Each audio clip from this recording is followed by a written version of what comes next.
తండ్రి అయినటువంటి దేవుని ఆత్మను సత్యంతోను ఆయన కుమారుని ద్వారా ఆరాధించడానికి సకాలంలో చేరువచ్చిన ప్రియులందరికీ శుభాలు వందనాలు తెలియజేస్తున్నాను. ప్రియమైనటువంటి దేవుని ద్వారా దేవుడు మనకు ఒక దినాన్ని ఆయుష్కాలంగా అనుగ్రహించినటువంటి ఆయన ప్రేమ ఆయన కృతజ్ఞతలు చూపిస్తూ ఈ దినం కూడా మనం చక్కటి అంశాన్ని మనం ఆలోచించబోతూ ఉన్నాం. ఎప్పుడు కూడా మన యొక్క కలయిక ఆత్మ సంబంధమైనటువంటి విధానాలతో మన ఆత్మీయ అభివృద్ధికి వచ్చేటటువంటి అనేక సంపదలు దేవుడు మన కొరకు రాయించాలనే సంగతి మనకి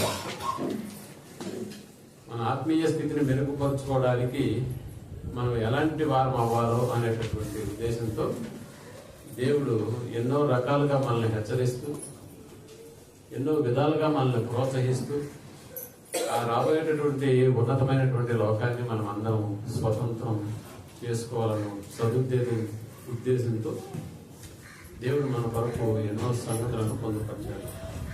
అందులో భాగంగా ఈ దినం మనం కలిసి ఆలోచించేటువంటి అంశం, తిరిగి వారికి పరలోకం ఎందుకు ఉండదు. మనకు తెలుసు, తండ్రి అయినటువంటి దేవునితో మన నివాసం ఉండబోతుంది. భవిష్యత్తు ప్రణాళికను అనుసరించినటువంటి దేవుడు తనతో ఎవరు సహవాసాన్ని కలిగి జీవించాలో, తనతో సహవాసాన్ని కలిగి నివసించేటటువంటి లేకపోతే జీవించేటటువంటి వారి యొక్క దినాల సంఖ్యను కూడా మనం ఆలోచించగలిగితే ఏదో భూలోక జీవితానికి సంబంధించినటువంటి ఆ దినాల సంఖ్య లేకపోతే సంవత్సరాల సంఖ్య పరలోకంలో ఉండబోయేటటువంటి జీవన విధానానికి సంబంధించినటువంటి ఆ సంవత్సరాల సంఖ్యతో పోల్చుకుంటే ఇది చాలా తక్కువ అన్న సంగతి మనకు తెలుసు. మరి అక్కడ మనం జీవించబోయేది అది శాశ్వతమైనటువంటి లోకం. కోటాను కోట్ల సంవత్సరాలు దేవునితో గడపగలిగేటటువంటి ఆ యొక్క స్థితిని మనం నిరంతరము అక్కడ ఉండేటటువంటి పరిస్థితులను మనం అంచనా వేసుకోవడానికి వీలుగా, ఇక ఆ లోకానికి వెళితే మరొక లోకంతో మనకి పని ఉండదు. ఈ లోకంలో ఉండి మనం పరలోకాన్ని గురించి ఆలోచించవలసినటువంటి అవసరం అయితే ఉందేమో కానీ పరలోకానికి వెళ్ళిన తర్వాత మరొక లోకాన్ని గురించి ఆలోచించవలసినటువంటి అవసరం అస్సలు లేదు. కాబట్టి ఈ విషయంలో మనం ఎంత జాగ్రత్త కలిగి ఈ లోకంలో బ్రతుకుతూ రాబోయేటటువంటి ఆ ఉన్నతమైనటువంటి లోకాన్ని గురించి ఎప్పుడెప్పుడు ఆ లోకం చేరుతానా అనేటటువంటి ఆ సదుద్దేశంతోనే మన ప్రతి క్షణం ఈ లోకంలో గడపవలసినటువంటి వారమై ఉన్నాం. ఆ లోకానికి ఎవరెవరిని తీసుకోవాలి, ఎవరెవరితో దేవుని యొక్క నివాసం అక్కడ ఉండాలి అనేటటువంటి ఆలోచనతోనే దేవుడు కొంతమందికి ఆ లోకానికి వెళ్ళేటటువంటి వారికి సంబంధించిన అర్హతలను మనకి దేవుడు ముందుగానే రాయించాడు. ఈ లోకంలో కూడా చూడండి, ఎవరైనా ఒక రాష్ట్రపతి పదవిని అతను చేజిక్కించుకోవాలంటే కొన్ని అర్హతలను అక్కడ రాసి ఉంటారు. ఆ వ్యక్తికి 60 సంవత్సరాలు నిండిన వాడే ఉండాలి. ఇలాంటివి ప్రభుత్వ ఉద్యోగాన్ని ఏ వ్యక్తి అయినా సంపాదించుకోవాలని అంటే కొన్ని అర్హతలు అక్కడ మనకి కనిపిస్తాయి. ఒక ఆర్మీలో చేరాలన్న వాడికి కూడా అర్హతలు అనేటటువంటి ఉంటాయి. ఒక పోలీస్ డిపార్ట్మెంట్లోకి వెళ్ళాలన్నా కూడా ఎవరినంటే వాటిని తీసుకోరన్న సంగతి మనకు తెలుసు. మరి అలాంటప్పుడు పరలోకానికి వెళ్ళవలసినటువంటి వారికి ఉండవలసినటువంటి లక్షణాలు అనేటటువంటి విషయాన్ని, ఉదాహరణకి ఈ దేశం నుంచి మరొక దేశానికి వెళ్ళాలంటే ఆ వ్యక్తి యొక్క లక్షణాలు గుణగుణాలతో సంబంధం లేదు. అతనికి కావలసినటువంటి పాస్పోర్టు, వీసా, అతను ఇంతకుముందు ఎన్ని దేశాలు తిరిగాడు అనేటటువంటి వాటి మీదనే వారి యొక్క పరిశీలన ఉంటుంది. అంటే పాస్పోర్ట్లో అతని యొక్క నివాస స్థలానికి సంబంధించినటువంటి వివరాలు, ఆ నివాస స్థలానికి సంబంధించినటువంటి చుట్టుపక్కల పోలీస్ స్టేషన్లో అతనికి ఇచ్చినటువంటి ఒక గుడ్ సర్టిఫికేట్, ఇవి మాత్రమే సరిపోతాయి. కానీ గుణగుణాలతో సంబంధం లేదు. ఇతను మంచివాడా చెడ్డవాడా, ఇతడు ధనవంతుడా పేదవాడా అనేటటువంటి విషయం అక్కడ పనికిరాదు. మరి ఒక లోకం నుంచి మరొక లోకానికి వెళ్తున్నటువంటి మన పరిస్థితులు అయితే మాత్రం తండ్రి అయినటువంటి దేవుడు గుణాల మీదనే కాన్సన్ట్రేషన్ పెట్టినట్టుగా మనకు అర్థమవుతుంది. ఎందుకు గుణాలే ఇక్కడ ప్రాముఖ్యతను సంతరించుకుంటున్నాయని అంటే, దేవుని యొక్క గుణాలు మనకు తెలుసు, దేవుని యొక్క లక్షణాలు మనకు తెలుసు. అంటే ఇక్కడ లక్షణాలు గుణాలు అనేటటువంటివి సరిపోతేనే వాటి విషయంలో మనం ధైర్యంగా ఉండొచ్చు. అలాంటిది కాకుండా మరి ఏ విధంగానైనా కూడా వాటిని మనం చేజార్చుకుంటే ఒక లోకమే మిస్ అయిపోతున్న సంగతి మనం జ్ఞాపకం చేస్తాం. అందుకనే ఇక్కడ మొదటి మరణాన్ని గురించి భౌతిక సంబంధంగా మనం మరణించేటటువంటి ఈ మరణాన్ని గురించి మనకు తెలుసు.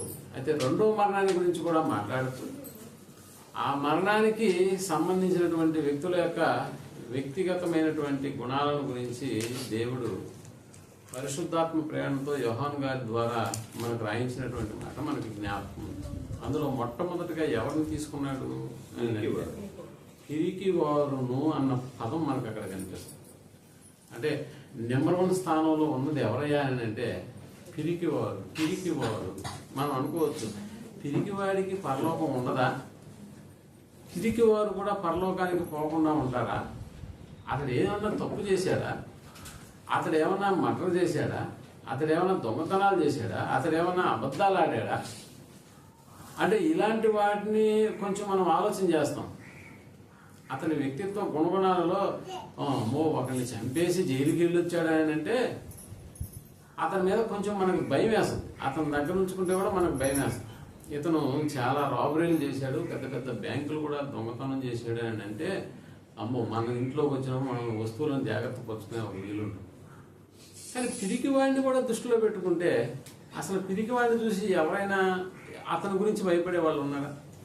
ఒక దొంగను చూసి భయపడినట్లుగా, ఒక హంతకుని చూసి భయపడినట్లుగా, ఒక పిరికివాడిని చూసి భయపడేటటువంటి వారు ఎవరైనా ఉన్నారా? మన మధ్యలో కూడా, మనలో కూడా చాలా మంది పిరికివారుగా ఉంటున్నాం. పిరికివారుగా ఉండేటటువంటి వాళ్ళని చూసి పక్కన వాడు భయపడతాడా, లేకపోతే ఇంకేదన్నా కలిగి ఉంటాడా అని అంటే లేదు. అందుకనే ఇది చాలా చిన్న లక్షణమే అయినా కూడా ఈ లక్షణాన్ని కలిగి ఉన్నటువంటి వారు ఎక్కడికి పోవడానికి వీలుండదు అని దేవుడు రాయిస్తున్నాడంటే వారు పరలోకపు ప్రవేశం అనేటువంటి వారికి ఉండదు. అసలు ఎందుకు ఉండదు? పిరికితనం ఉంటే ఏంటి? ఒక లోకానికి ప్రవేశమే జరగదా? అసలు పిరికితనం అనేటటువంటి ఉంటే ఒక లోక ప్రవేశానికే ఇది అడ్డంకులుగా మారిపోతున్నాయని అంటే పరలోక ప్రవేశానికే ఇది ఒక అడ్డుకట్ట వేసేదిగా ఉంటే ఇప్పుడు ఆ లక్షణాలు మనలో పుష్కలంగా కనిపించాయి అనుకోండి. సో మనకి ఇక్కడే ఒక నిర్ణయానికి మనం వచ్చేయాలి. పిరికితనం కలిగినటువంటి వాళ్ళం కాబట్టి మనకి పరలోకపు ప్రవేశం ఉండదు అన్న ఆలోచన మనకుంటే అప్పుడు ఖచ్చితంగా పిరికితనానికి బదులు ధైర్యం అనేటటువంటి దాన్ని మనం కలిగి ఉండవలసినటువంటి వారమే ఉన్నాం. కాబట్టి ఈ గుణాలు అనేటటువంటి వాటిలో కూడా మనం ఆలోచించగలిగితే పిరికితనం బదులు మనం ధైర్యాన్ని కలిగి ఉంటే పరలోకపు ప్రవేశం మనకి సమృద్ధిగా జరుగుతుందన్న సంగతి మనకి బాగా తెలుస్తుంది. కాబట్టి ఇప్పుడు పిరికితనం అంటే ఏంటో మనకు అర్థం అవ్వాలి. మఠంలో ధైర్యంగా ఉండడం అనేది తర్వాత సంగతి. అసలు పిరికితనం అంటే ఏంటో మనం అర్థం చేసుకుంటే కానీ దాన్ని వదిలించుకోవడానికి ఇష్టపడదు. కాబట్టి ఒకసారి మనం ఆలోచన చేస్తే ఈ రెండవ అగ్ని గంధకములలో వారు ఏం చేస్తున్నారంటే అగ్ని పాలు పొందేటటువంటి ఈ స్థితి ఒక పిరికివాడికి సంభవిస్తుందని అంటే ఆ పిరికితనం ఉన్నటువంటి పిరికితనం అనేటటువంటిది ఎలా ఉంటుందో అది ఒకవేళ మన జీవితంలో మనం కూడా కలిగి ఉంటే ఒక ఉన్నతమైనటువంటి లోకానికి మనల్ని అర్హత లేని వారిగా అది చేస్తుందన్న సంగతి మనకు అర్థమైతే ఇప్పుడు ఆ పిరికితనం నుండి మనం బయటపడేటటువంటి మార్గాన్ని మనం ఎంచుకోవాలి. సో ఎలా అసలు పిరికితనం అంటే ఏంటో మనం బాగా అర్థం చేసుకుంటే ఇక్కడ పిరికివారు అని అంటే దాని అర్థం ఏంటంటే ప్రతిదానికి భయపడేటటువంటి స్థితిని ఎవరైతే కలిగి ఉంటారో వారిని పిరికివారు అని అన్నారు. ఇంకా ప్రతి దానికి ఆందోళన చెందుతూ ఉంటారన్న సంగతి కూడా మనకు తెలుసు. అంటే ఒక రకంగా చెప్పాలంటే టెన్షన్. ఉదయం మెడికల్ క్యాంప్లో 75 ఏళ్ళ ఒక అతను టెస్టులు చేయించుకున్నప్పుడు అన్ని నార్మల్గా ఉన్నాయి. 73 ఏళ్ళ అతను పక్కన కూర్చొని నీకేంట్లే అన్నీ బాగున్నాయి అని అంటే నీకు టెన్షనా, ఏమైనా దిగులా, ఏమైనా ఆందోళన, ఏమైనా భయమా, ఇవన్నీ లేవు కాబట్టి నీకు అన్నీ నార్మల్గా ఉన్నాయి అని అంటున్నాడు. అంటే ఇక్కడ మనం అర్థం చేసుకుంటే ఒక వ్యక్తిని తనకు కలిగినటువంటి జబ్బుల విషయంలో జబ్బులన్నింటిలో కల్లా ప్రధానమైనటువంటిది ఏంటంటే టెన్షన్. ఇది అన్నిటికంటే పైన కుర్చీ వేసుకొని కూర్చుంటుంది అంట, దాని కింద మిగతా వస్తాయంట. ఇది బీపీ కానీ షుగర్ కానీ మిగిలినటువంటి వచ్చేటటువంటి అన్నీ కూడా అన్నిటికంటే నెంబర్ 1 ఏంటంటే టెన్షన్, మానసికమైనటువంటి ఆందోళన, భయం. వీటన్నిటిని వెనకాల మనకు కనిపిస్తున్నటువంటిదే పిరికితనం అనేటటువంటి కారణం. అయితే ప్రియమైనటువంటి వాళ్ళరా, మనం ఆలోచించగలిగితే మనం ఒకప్పుడు లోకంలో ఉన్నటువంటి వారమే అయినా దేవుని యొక్క మాటలు విని మారు మనసు పొంది విశ్వసించి బాప్తిస్మం అనేటటువంటిది తీసుకున్న తర్వాత కూడా మనలో ఇలాంటి లక్షణం ఉందనుకోండి, ఇవన్నీ చేయడం ఎందుకు? వాక్యం వినడం దేనికి? మారు మనసు పొందడం దేనికి? బాప్తిస్మం తీసుకోవడం దేనికి? అంటే ఇవన్నీ తీసుకొని కూడా ఒకడు పిరికితనాన్ని ప్రదర్శిస్తున్నాడు, లేకపోతే పిరికితనాన్ని కలిగి ఉన్నాడు అని అంటే ఇవన్నీ తీసుకోవాల్సిన అవసరం లేదు.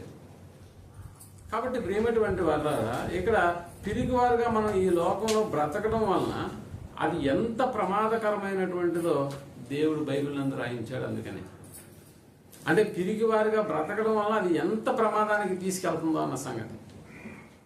ఎంత ప్రమాదం అని అంటే ఒక ఉన్నతమైనటువంటి లోకాన్ని నీకు దూరం చేస్తుంది. కోటాను కోట్ల సంవత్సరాలు అంతం లేనటువంటి ఒక నివాసానికి నిన్ను దూరం చేస్తుంది అని అంటే అందుకనే దేవుడు చాలా అద్భుతమైనటువంటి విషయాన్ని మన కొరకు రాయించాడు. కాబట్టి మనం ఒకసారి మనం ఆలోచించగలిగి ఈ యొక్క వచ్చినాన్ని మళ్ళా చూద్దాం. పిరికివారును అన్న పదంలో ఇంకా ఎంతమంది ఉన్నారో చూడండి. పిరికివారును అవిశ్వాసులను అసహ్యులను నరహంతకులను వ్యభిచారులను మాంత్రికులను విగ్రహారాధకులను అబద్ధికులందరూ అగ్ని గంధకములతో గుండంలో పాలు పొందుదు. ఇది రెండవ మరణం అన్నట్టు. అంటే ఇక్కడ నరకం అని అంటే అగ్నిగుండం అన్న సంగతి మనకు తెలుసు. ఆ నరకానికి వెళ్ళేటటువంటి వారి యొక్క జాబితాలో మనకి కనిపిస్తున్నటువంటి మొట్టమొదటి లక్షణం ఏంటంటే పిరికితనం. అది ఫస్ట్ లిస్ట్ లోనే ఉందన్న సంగతి మనం జ్ఞాపకం చేసుకోవాలి. పిరికివారు అనేటటువంటి పేరు మొట్టమొదటి రాయబడింది అన్న సంగతి మనం జ్ఞాపకం చేసుకుంటే పిరికితనం అనేటటువంటిది పెద్ద పాపం కాదు అని అనేకులు అంటూ ఉంటారు. ఈ సంగతి మనకు తెలుసు. అంటే పిరికితనం వల్ల పరలోకాన్ని పోగొట్టుకోవడం ఏంటి? ఏదో నలుగురిని చంపి హంతకుడుగా మారినటువంటి వాడికి పరలోకం లేదంటే ఓకే, విగ్రహారాధన చేస్తున్నాడు వాడికి పరలోకం లేదంటే ఓకే, అవిశ్వాసిగా మారిపోయాడు వాడికి పరలోకం లేదంటే ఓకే, వ్యభిచరిస్తున్నాడు వాడికి పరలోకం లేదంటే ఓకే. అంటే ఇక్కడ పాపం అని అంటే మనకు తెలుసు, దొంగతనం, వ్యభిచారం, హత్యలు ఇవన్నిటిని మాత్రమే మనం పాపాలు అనుకుంటూ ఉంటాం. కానీ పిరికితనం కూడా ఎలాంటిదేనంటే అది పాపము. అందుకని ఆ జాబితాలో పిరికివారు అనేటటువంటి వాళ్ళని కూడా దేవుడు చేర్చారు. ఇక దేవుని నమ్మినటువంటి మనం ప్రతి చిన్నదానికి భయపడడం, ఆందోళన చెందడం అనేటటువంటిది నిజంగా దేవునికి చాలా విచారమైనటువంటి విషయం అన్నమాట. ఈ సంగతి మనం జ్ఞాపకం చేసుకోవాలి. ఎందుకంటే దేవుని పిల్లలుగా మనం ఈ లోకంలో చాలా ధైర్యంగా ఉండాలన్నది దేవుని యొక్క ఉద్దేశం. ఎందుకు? లోకాన్ని కలిగించినటువంటి దేవుడు ఈ లోకంలో ఎవరి వల్ల అపాయాలు వస్తుంటాయి, ఎవరి వల్ల ఇబ్బందులు కలుగుతుంటాయి అన్న సంగతి తెలుసు. కాబట్టి నా పిల్లలు, నా యందు విశ్వాసం ఉంచినటువంటి నా పిల్లలు దేనికి వాళ్ళు భయపడడానికి వీల్లేదు అన్నట్టుగా దేవునికి ఉన్నటువంటి ఆ లక్షణాన్ని మనం కూడా కలిగి ఉండాలన్నది దేవుని యొక్క ఉద్దేశం. కాబట్టి ప్రియమైనటువంటి వాళ్ళరా, ఈ లోకంలో దేవుని యొక్క దైవ జ్ఞానం లేనటువంటి వాడు భయపడ్డాడంటే దానికి ఒక అర్థం ఉంది. దేవుని నమ్మనటువంటి వారు నిజంగా భయపడ్డారంటే దానికి ఒక అర్థం ఉంది. అయితే ప్రియమైనటువంటి వాళ్ళరా, ఎన్ని యొక్క ప్రాబ్లమ్స్ ఎదురైనా కూడా నిజంగా ఎన్ని ఇబ్బందులు మనకు తెలుసు. మనిషిగా మనకి ఎన్ని ఇబ్బందులు వస్తాయో మనకు తెలుసు. అది ఆర్థిక సంబంధమైనటువంటి ఇబ్బందులు అయితే అవ్వచ్చు, అలాగే అనారోగ్య సమస్యలు, వీటన్నింటిని కూడా లోకంలో ఉన్నటువంటి వారు వీటిలో ఎటువైపు నుంచి ఏదొచ్చినా కూడా ఏమైపోతారంటే భయపడిపోతారు, టెన్షన్ అయిపోతుంది, కంగారు పడిపోతూ ఉంటారు, ఆందోళన చెందుతూ ఉంటారు, అధైర్యపడుతూ ఉంటారు. మరి దేవుని పిల్లలమైనటువంటి మనం కూడా అలాంటి లక్షణాన్ని కలిగి ఉంటే ఇప్పుడు వాళ్ళకి మనకు ఉన్నటువంటి తేడా ఏంటి చెప్పండి? వాళ్ళకి లేనటువంటిది దేవుని మీద నమ్మకం వాళ్ళకి లేదు. ఇప్పుడు ఇవన్నీ కలిగినటువంటి మన జీవితాల్లో మనం కలిగి ఉండవలసింది దేవుడున్నాడన్న ధైర్యం. నిజంగా ప్రియమైనటువంటి వాళ్ళరా, నాకేంట్లే దేవుడున్నాడు అని చెప్పుకునేటటువంటి మనం ప్రతిదానికి కూడా భయపడిపోయి గడగడ వణుకుతూ, అమ్మో నాకు ఇది వచ్చేసింది, అమ్మో నేను ఇది ఇలాంటి అపాయం నాకు వచ్చేసింది అని మనం కూడా భయపడుతున్నాం అని అనుకోండి. సో వాళ్ళకి మనకి తేడా ఉండదన్న సంగతి మనకు తెలుసు. మన ఆత్మీయ జీవితానికి నిజంగా అది మేలుకరం కాదు. ఇది టెన్షన్ పడడం, ఆందోళన చెందడం అనేది మేలుకరం కాదన్న సంగతి. అందుకనే దేవుని యొక్క వాక్యాన్ని బట్టి మనం ఎప్పుడు కూడా ధైర్యవంతులుగా ఉండడానికి అనేకమైనటువంటి సంగతులు మన కొరకు రాయించి, అసలు దేవుని పిల్లలు ఎలా ఉండాలి అని చెబుతూ దేవుడు రాయించినటువంటి మరొక మాట చూద్దాం. సామెతల గ్రంథం 28వ అధ్యాయం 1వ వచనాన్ని మనం ఆలోచించగలిగితే, సామెతల గ్రంథం 28వ అధ్యాయం 1వ వచనాన్ని మనం ఆలోచించగలిగితే, ఎవడును తరమకుండానే దుష్టుడు పారిపోవును నీతిమంతులు సింహము వలె ధైర్యముగా ఉందురు అన్న పదం నీతిమంతులను గురించి ఇక్కడ రాస్తూ, మనం నీతిమంతులమా కాదా? ఇది మన క్రియలను బట్టి మనం నీతిమంతులుగా తీర్చబడలేదు, కానీ దేవుని యొక్క కృపను బట్టి మనం ఎలాంటి పరంగా తీర్చబడ్డాం? నీతిమంతులుగా తీర్చబడ్డామన్న సంగతి మనకు తెలుసు. ఆ తీర్చబడినటువంటి ఆ నీతిమంతుడు ఎలా ఉండాలని దేవుడు రాయిస్తున్నాడంటే, నీతిమంతులు సింహము వలె అన్నాడు. సింహం వలె ఎలా ఉండాలంట? ధైర్యముగా ఉండాలి. అంటే మనం ధైర్యంగా ఉండాలి. ఎందుకంటే మన దేవుడు మన కొరకు ఏం చేశాడో నిజంగా పరిశుద్ధ గ్రంథంలోకి వెళ్ళి మనం ఆలోచించగలిగితే, ఈ ధైర్యం అనేటటువంటి పదం మన గుండెల నిండా నింపుకోవడానికి ఒక అద్భుతమైనటువంటి ప్రణాళికలో మనల్ని ఏం చేశాడంటే చేర్చాడన్న సంగతి మనం జ్ఞాపకం చేసుకోవాలి.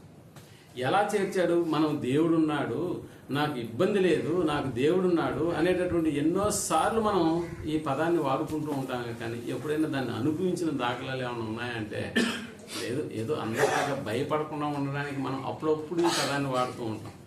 నాకేంటి అనుకుంటా ఉంటాం, కానీ నిజానికి ఆ భయం అనేటటువంటిది మన దాకా వచ్చినప్పుడు ఆ పదాలను వాడడం అనేటటువంటిది కూడా మనం కూడా ఏమైపోతాం అంటే కొద్దిగా సౌండ్ తగ్గిపోతాం. అందుకని మనం ఎప్పుడు కూడా ధైర్యంగా ఉండడానికి మన దేవుడు మన కొరకు ఏం చేశాడు అని ఒకసారి మనం పరిశుద్ధ గ్రంథంలోకి వెళ్ళి తిమోతికి రాసిన 2వ పత్రిక 1వ అధ్యాయము 7వ వచనాన్ని మనం ఆలోచించగలిగితే, 2వ తిమోతికి రాసిన పత్రిక దేవుడు 1వ అధ్యాయము 7వ వచనం, దేవుడు మనకు శక్తియు ప్రేమయు ఇంద్రియ నిగ్రహములు గల ఆత్మనే ఇచ్చెను. అదిగో ఇంద్రియ నిగ్రహములు గల ఆత్మనే ఇచ్చెను, మనకు ఇచ్చెను, కానీ పిరికితనము గల ఆత్మను ఇవ్వలేదు. అది ఏ ఆత్మను ఇవ్వలేదంట? పిరికితనము గల ఆత్మను ఇవ్వలేదు. పిరికితనం గల ఆత్మ, ఇక్కడ ఆత్మ అన్న పదం దేన్ని ఉద్దేశించి రాయబడింది అన్న సంగతి మనం అర్థం చేసుకుంటే, ఇక్కడ ఆత్మ అనేటటువంటి పదాన్ని మనం అర్థం చేసుకున్నప్పుడు ఈ ఆత్మ దేనికి సంబంధించిందంటే పరిశుద్ధాత్మ అన్న సంగతి మనం జ్ఞాపకం చేసుకోవాలి. అంటే పరిశుద్ధాత్మను దేవుడు మనకి అనుగ్రహించాడా? ఎప్పుడు అనుగ్రహించాడో మనకు తెలుసు. బాప్తిస్మ అనేటటువంటి కార్యక్రమం ద్వారా పరిశుద్ధాత్మను వరము మీరు పొందుదురు అనేటటువంటి మాట మనకు తెలుసు. అందుకనే దేవుడు మనకు శక్తియు ప్రేమయు ఇంద్రియ నిగ్రహములు గల ఆత్మనే ఇచ్చెను, గాని పిరికితనము గల ఆత్మను ఇయ్యలేదు అన్న పదం చూడండి. అంటే పిరికితనం గల ఆత్మను కలిగినటువంటి వాడను కాను నేను అన్న సంగతి. అంటే పిరికితనం కలిగినటువంటి ఆత్మను ఒకవేళ దేవుడు మనకు దయచేస్తే మనలో ఉన్న పిరికితనం రెట్టింపు అయిపోతుంది ఆటోమేటిక్గా. సో ఇక్కడ మనం కలిగింది ఏ ఆత్మను, దేవుడు మనకు అనుగ్రహించి ఏ ఆత్మను అని అంటే పిరికితనం కలిగినటువంటి ఆత్మను కాదు. అంటే ఒకవేళ పిరికితనం కలిగినటువంటి ఆత్మనే బాప్తిస్మం ద్వారా మనకు ఇచ్చుంటే మన పరిస్థితులు వేరుగా ఉండేటటువంటివి. అలా లేదు, అలా ఉండడానికి లేదు. అందుకనే దేవుడు మనం పిరికివారుగా ఉండడానికి అస్సలు వీలు కాదు అన్నదానికి ఇప్పుడు మనలో ఎవరిని పంపించాడు అని అంటే మనం ఎప్పుడు కూడా ధైర్యాన్ని ప్రదర్శించడానికే మనలోకి పరిశుద్ధాత్మను ఒక వరంగా మనకు పంపించాడు అన్న సంగతి మనకు తెలుసు. అందుకని పరిశుద్ధాత్ముడు అన్న పదం వినగానే అమ్మో బాప్టిస్మ్ అనే కార్యక్రమంలో నాలోకి వచ్చినటువంటి పరిశుద్ధాత్మ పిరికితనం కలిగినటువంటిగా కాదు. కాబట్టి ఇప్పుడు పిరికితనం నాలో ఉండొచ్చా? ఉండకూడదు. ఒకవేళ ఉంటే పరిశుద్ధాత్మ వచ్చి యాడ్ అవడం వల్ల మీరు అప్పుడప్పుడు చూడండి, ఒక్కడనే చేసి ఒక 10 మంది ఎంటర్ అయిపోయి ఆ ఒక్కడిని తిడుతూ ఉన్నారనుకో, నిన్ను ఈరోజు నేను చంపేస్తానని అంటున్నారు అనుకోండి. ఈ 10 మంది కలిసి ఒకరిని చంపడానికి ముందుకు వచ్చినప్పుడు ఆ ఒక్కడి వెనకాల ఒక 100 మంది సైలెంట్గా ఆడి చుట్టూ నిలబడ్డారనుకోండి. ఇప్పుడు వాళ్ళలో కలిగే ధైర్యం ఎలాగుంటుందో చెప్పండి. రండి చూద్దామని అంటాడు. అప్పుడు దాకా వాళ్ళకి అణిగిమణిగి ఉన్నటువంటి వాడు, వాళ్ళు ఏదో చేసేస్తారన్న ఆలోచనతో ఉండేటటువంటి వాడు ఆ బ్రతుకుని కాస్త పక్కన పెట్టేసి తన వెనకాల ఉన్న 100 మందిని చూసి ఎంత ధైర్యంగా మాట్లాడతాడో మాకు తెలుసు. మీకు అప్పుడు ఒక ఉదాహరణ చెప్తున్నాను. నాన్న చేయబట్టుకొని నడుస్తూ పోతున్నటువంటి పిల్లవాడికి కుక్క ఎదురుగా వచ్చింది అనుకోండి. నాన్న చేయి ఎదురేసి దాని మీద పడతారు. అదే ఆడు ఒక్కడగా పోతున్నప్పుడు కుక్క ఎదురొస్తే వెనకాల చూసుకొని పరిగెస్తాడు. అదే నాన్న పక్కన ఉన్నాడంటే దాన్ని కర్ర తీసుకుని వీడి కొట్టేదానికి ప్రయత్నం చేస్తాడు. అంటే ఆ ధైర్యం చూడండి. ఇప్పుడు మనకి ఎటు పక్క నుంచి అయినా కూడా మనకి ఏదో ఒక సమస్య, అది ఆర్థిక సంబంధమైన సమస్య కావచ్చు, అనారోగ్య సమస్య కావచ్చు, మరి ఇంకేదైనా కూడా మనం పనిచేసే దగ్గర కావచ్చు, మనం జీవిస్తున్న మన వీధిలో కావచ్చు, ఎక్కడైనా కూడా ఏదైనా ఒక సమస్య ఎదురైందని అంటే నిజంగా మనం పిరికి వారమే ఒకప్పుడు. బట్ పిరికితనం కలిగినటువంటి ఆత్మను కలిగినటువంటి వారం కాదు కదా. పిరికితనం కలిగినటువంటి ఆత్మను కలిగినటువంటి వారం కాదు. మనం ధైర్యం తెచ్చుకొని మనం ఏం చేయాలి అని అంటే, నాకేంటి ఇంకా పర్వాలేదు, ఎందుకంటే నాలో ఉన్నటువంటి పరిశుద్ధాత్మ పిరికితనం కలిగినటువంటి ఆత్మ కాదు అన్నది. అంటే ఇక్కడ ధైర్యం అనేటటువంటిది మనలోకి నింపడానికి దేవుడు మన కొరకు ఎవరిని పంపించాడు అని అంటే, నిజంగా ప్రేమటువంటి వాళ్ళ ఒక పరిశుద్ధాత్మనే మన కొరకు మనతో పాటుగా ఎప్పటి వరకు నీకేం పర్లేదు, నువ్వు చనిపోయేంత వరకు నేను నీతో ఉంటాననే ఆ భరోసా మనకి ఎంత ఉంటుందో మీరు బాగా ఆలోచన చేయండి. ఒక ముఖ్యమంత్రిగా పనిచేసేటటువంటి వ్యక్తి వెనకాల బాడీ గార్డ్స్ ఉంటారేమో, ఎన్ని రోజులు ఉంటారు? ఒక 5 ఏళ్ళైనా. ఆ పదవి పోతే ఒక్కరు కూడా కనపడరు. ఇలాంటి సెక్యూరిటీ అలాంటిది కాదు ప్రియమైనటువంటి వాళ్ళరా. నువ్వు వద్దు అని వదిలించుకుంటే తప్ప మరణ దినం వరకు పరిశుద్ధాత్మ మనతో ఉంటాడా? ఉంటాడు. కాబట్టి ఆయన పిరికివాడు కాదు అన్న సంగతి దేవుడు మనకే భరోసా ఇచ్చినట్టుగా మనకు అర్థం. సో ఇప్పుడు పిరికితనం కలిగినటువంటి ఆత్మను కలిగి ఉన్నటువంటి మనము ఇప్పుడు పిరికితనాన్ని ఎందుకు ప్రదర్శిస్తున్నాం? పిరికితనాన్ని ఎందుకు మనం ప్రదర్శిస్తున్నాం? అలాంటిది మనం ఆందోళన, భయము ఇలాంటివి కలిగి ఉన్నామని అంటే నిజంగా మనలో పరిశుద్ధాత్మ ఉన్నాడా, లేకపోతే వెళ్ళిపోయాడా, లేకపోతే ఎలగొట్టేశామా? ఈ డౌట్ మనకే రావాలి ప్రియమైనటువంటి వాళ్ళు. మనకు తెలుసు కదా, అపోస్తులు అంటే యేసు ప్రభువుల వారితో పాటు తిరిగినటువంటి అపోస్తులైనటువంటి 12 మంది శిశువులు వారి యొక్క మానసిక స్థితిని మనం గమనించినప్పుడు యేసు ప్రభువుల వారితో పాటు తిరుగుతున్న ఆ 3.5 సంవత్సరాలలో వాళ్ళు ఎంతగా భయపడ్డారో మనకు బాగా తెలుసు. నిజానికి ఎంతగా భయపడ్డారా అంటే పేతురుని గమనిద్దాం. ఉదాహరణకి పేతురుని కొంచెం ఆ 12 మందిలో నుంచి పక్కకు లాగేసి కొంచెం నీ జీవిత విశేషాలు కొద్దిగా చెప్పబోయా, యేసుతో పాటు నడుస్తున్నటువంటి నీ జీవితం ఎలా ఉండింది, ఆయన్ని సిలువేయడానికి పట్టుకున్నప్పుడు ఈయన పరిస్థితి ఎలా ఉందో చూడండి. ఈయన పరిస్థితి ఎలా ఉంది ఒకసారి మత్తయి రాసిన సువార్త 26వ అధ్యాయం 69 నుంచి మనం ఆలోచించగలిగితే, మత్తయి రాసిన సువార్త 26వ అధ్యాయము 69వ వచనాన్ని మనం ఆలోచన చేస్తున్నాం. ఎలుపటి ముంగిట కూర్చుని ఉండగా ఒక చిన్నది అతని వద్దకు వచ్చి, ఒక చిన్నది, పెద్దోళ్ళు కూడా కాదు, పెద్దోళ్ళు అంటే ఏ అధికారో లేకపోతే ఇంకొకడు కాదు, ఒక చిన్నది అని అంటే పని మనిషి అమ్మాయి అనుకున్నాం. ఒక చిన్నది, నీవును గలిలేయుడు యేసుతో కూడా ఉంటుంది కదా అంటే ఒక చిన్నది కూడా యేసు ప్రభు వారి శిష్యుని గమనిస్తుంది. ఆ గమనింపులో ఇప్పుడు ఈయనకి ఎవరు బయటపడ్డారంటే పేతురు గారు దొరికారు. ఏమని చెప్తున్నామే, నీవును గలిలేయుడు యేసుతో కూడా ఉంటివి కదా అని నీవును గలిలేయుడకు యేసుతో కూడా ఉంటివి కదా అనెను. అందుకతడు నేనుండలేదు, నీవు చెప్పు సంగతి నాకు తెలియదని అందరిలో ఈ చిన్నది ఒక అడుగు ముందుకేసి నువ్వు గల్లీలో యేసుతో పాటు ఉన్నవాడివి కదా అంటే ఇప్పుడు యేసుప్రభుల పరిస్థితి ఎలాగుంది? ప్రధాన యాజకుని ఇంటి దగ్గరికి అక్కడికి ఇక్కడికి తిప్పుతా ఉన్నారు ఆయన. సో శిష్యులు ఏమైపోయినారంటే చల్లాచెదురైపోయినారు. దేనికని? భయం. ఆయనే ఈ మాదిరిగా కొడుతూ ఉంటే, ఆయనే ఈ మాదిరిగా హింసిస్తూ ఉంటే మనం దొరికితే మన పరిస్థితి ఎంతటి ఆందోళన మీరు గమనించండి. ప్రియమైనటువంటి వాళ్ళు కుటుంబాన్ని వదిలేశారు. ఎక్కడ ఆయన శిశువులని ఎక్కడ తొరుముకుంటారో, ఎక్కడ పట్టుకుంటారో అన్న ఆలోచనతో పేదరు గారు భయపడిపోయినాడు. బయటకు వచ్చిన తర్వాత ఒక చిన్నది అంటుంది, నువ్వు ఆయనతో కూడా ఉన్నటువంటి వాడు కదా అని అన్నప్పుడు నేనుండలేదు నీవు చెప్పు సంగతి నాకు తెలియదు అందరి ఎదుట నేను. అతడు నడవలోనికి వెళ్ళిన తర్వాత మరి ఒక చిన్నది అతనిని చూచి ఇంకొక అమ్మాయి కూడా చూసింది. వీడును నజరేయుడు యేసుతో కూడా ఉండనని అక్కడ వారితో చెప్పగా అతను ఒట్టు పెట్టుకుని అమ్మ తోడు ఆయన తోడు మా బిడ్డల తోడు అన్నాడు. ఒట్టు పెట్టేసుకున్నాడు. నువ్వు నిజంగా ఒట్టేసి చెప్పు అంటుంటాం మనం. ఈ ఒట్టేసి చెప్పమని చెప్పట్లేదు, ఈయనే ఒట్టేసుకుంటున్నాడు. అతను ఒట్టు పెట్టుకుని నేనుండలేదు, ఆ మనుషుని నేను ఎరుగునని మరలా చెప్పాను. మరలా అంటే రెండోసారి. కొంతసేపు అయిన తర్వాత అక్కడ నిలిచిన వారు పేతురు వద్దకు వచ్చి నిజమే నీవును వారిలో ఒకడివే, నీవును వారిలో కూడా ఒకడివే, నీ పలుకు నిన్ను గూర్చి సాక్ష్యం ఇచ్చుతున్నదని అతనితో చెప్పిరి. అందుకతడు ఆ మనిషిని నేను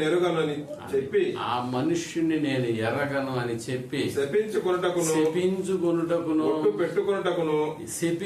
అప్పుడప్పుడు వాళ్ళ కాళ్ళే శపించుకుంటా ఉంటారు. ఇంకొకటి వచ్చి శపించడం కాదు, వాళ్ళకి వాళ్ళే ఏం చేస్తుంటారు? శపించుకుంటూ ఉంటారు.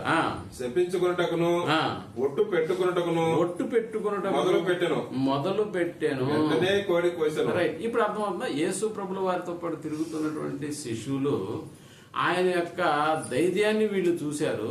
ఆయన యొక్క పరిస్థితిని కూడా వీళ్ళు కళ్ళారా తనతో ఉన్నటువంటి వారిని చూశారు. ఆయన చూసిన తర్వాత కూడా ఆయనతో పాటు శిష్యునికం చేయడానికి వీళ్ళు ఇష్టపడి యేసు ప్రభుల వారు ఎన్ని విధాలుగా ఆయన ధైర్యాన్ని వాళ్ళు చూశారు. అయినా కూడా వీళ్ళలో ఏం సంభవించిందని అంటే తిరిగితనం సంభవించింది. ఎక్కడ యేసు ప్రభుల వారు బ్రతికున్నప్పుడు 33.5 సంవత్సరాలు ఆయన ధైర్యంగా ప్రవర్తించిన విధానం ఏమన్నా ఉందా? దాన్ని శిష్యులు కూడా కళ్ళారా చూసినటువంటి దాఖలాలు ఏమన్నా ఉన్నాయా అని ఒకవేళ మనం అనుకుంటే యేసు ప్రభుల వారి యొక్క ధైర్యం చూద్దాం. ఒకసారి మనం లూకా రాసిన సువార్తలోకి వెళ్ళి 13వ అధ్యాయం, లూకా రాసిన సువార్త 13వ అధ్యాయం 31వ వచనాన్ని మనం ఆలోచించగలిగితే, ఆ గడిలోనే కొందరు పరిసయ్యులు వచ్చి ఆ గడిలోనే కొందరు పరిసయ్యులు వచ్చి నీవు ఇక్కడ నుండి బయలుదేరి పొమ్ము, నువ్వు ఇక్కడి నుంచి వెళ్ళిపో, హేరోదు నిన్ను చంపకోరుచున్నాడని. అదిగో ఇక్కడి అంటే హేరోదు వీళ్ళని పంపించాడు. ఎవరిని పంపించాడు? పరిసయ్యులను పంపించినాడు. ఆ పరిసయ్యులు వచ్చి ఇంత చెప్తున్నా అనమాట. నువ్వు ఏం చెప్తావు అంటే, అయ్యా ఇదిగో ఇక్కడి నుంచి నువ్వు వెళ్ళిపోతే నువ్వు బతికుంటావు, ఇక్కడ కానీ నిలిచి నువ్వు ఇంకా వాక్యాన్ని చెప్తున్నావు అనుకో, ఆయన ఏం చేస్తాడంట? నిన్ను చంపగోరుచున్నాడు. హేరోదు, యూదులకు రాజుగా ఉన్నటువంటి హేరోదు నిన్ను చంపగోరుచున్నాడని ఆయనతో చెప్పగా ఆయన వారిని చూచి మీరు వెళ్ళి ఆ నక్కతో ఎలాగో చెప్పుడి. నక్క ఎవరు ఇక్కడ? రాజుని పట్టుకొని నక్క అన్నాడు అనుకో, అదే కదా. సీఎంని పట్టుకొని మనం తిట్టామనుకో, ఇది కాస్త వైరల్ అయిందనుకో, ఇమీడియట్ గా మన దగ్గరకు ఎవరు వస్తారు? ఆ రోజుల్లో వాట్సాప్లు ఇవన్నీ లేవు కాబట్టి వైరల్. మీరు వెళ్ళి ఆడితో చెప్పండి అన్నాడు. మీరు ఎక్కడి నుంచి వచ్చారు నన్ను పంపించడానికి? ఆయన దగ్గర నుంచే కదా. ఇప్పుడు మీరు వెళ్ళి ఆ నక్కతో, ఇంకా చెప్పండి కుక్కతో, ఆ నక్కతో ఆ కుక్కతో చెప్పండి ఏమని, ఇదిగో ఈ రోజు రేపు నేను దయ్యములను వెళ్ళగొట్టుచు స్వస్థపరచుచు ఉండి మూడవ దినమున పూర్ణ సిద్ధి పొందేదను. నేడు రేపు ఎల్లుండి నేను త్రోవను పోగుచున్నాను అనుందా? అయినను 3 రోజులు ఎక్కడే తిరుగుతుంటా. యేసుప్రభువు ధైర్యం చూడండి. 3 రోజులు ఎక్కడ తిరుగుతుంటాను? ఆ నక్కతో చెప్పండి, ఆ యదవకి చెప్పండి అన్నాడు. అంటే శిష్యులు కూడా ఉన్నారా? ఈ పదాన్ని ఉపయోగించేటప్పుడు ఇదేంద్రా నాయన ఆ నక్క కుక్క అని అంటున్నాడు, ఆడి బొట్లు కానీ వచ్చేసినారంటే ఇప్పుడు ఇక్కడే యేసుప్రభుని ఏం చేస్తారు, యేసుప్రభు దగ్గరకు వచ్చి ఈడితో తిరిగే శిష్యులు ఎవరు రాను కూడా అరెస్ట్ చేసిన అనుకో. అంటే ఇప్పుడు శిష్యులు కూడా ఆ స్థితిని మీరు గమనిస్తే యేసుప్రభు ఏంద్రా ఇలా మాట్లాడుతున్నాడు, అందరూ రాజు కదా, యూదులకు రాజు కదా, ఆ నక్కతో చెప్పుకోమన్నాడు, పైగా ఇంకా 3 రోజులు ఇక్కడే ఉంటానని చెప్తున్నాడు. కాబట్టి యేసుప్రభు వారి ఈ ధైర్యాన్ని వీళ్ళు చూడలేదా, పేతురు గమనించలేదా, యేసుప్రభు వారి యొక్క ధైర్యాన్ని గమనించలేదా? అయినా కూడా హేరోదు ఏమన్నా చేశాడా? ఆ 3 రోజులు అక్కడే ఉంటానని యేసుప్రభు వారు ఛాలెంజ్ చేసినా హేరోదు యేసుప్రభు వారి జోలికి రాలేదు అన్న సంగతి మనకు తెలుసు.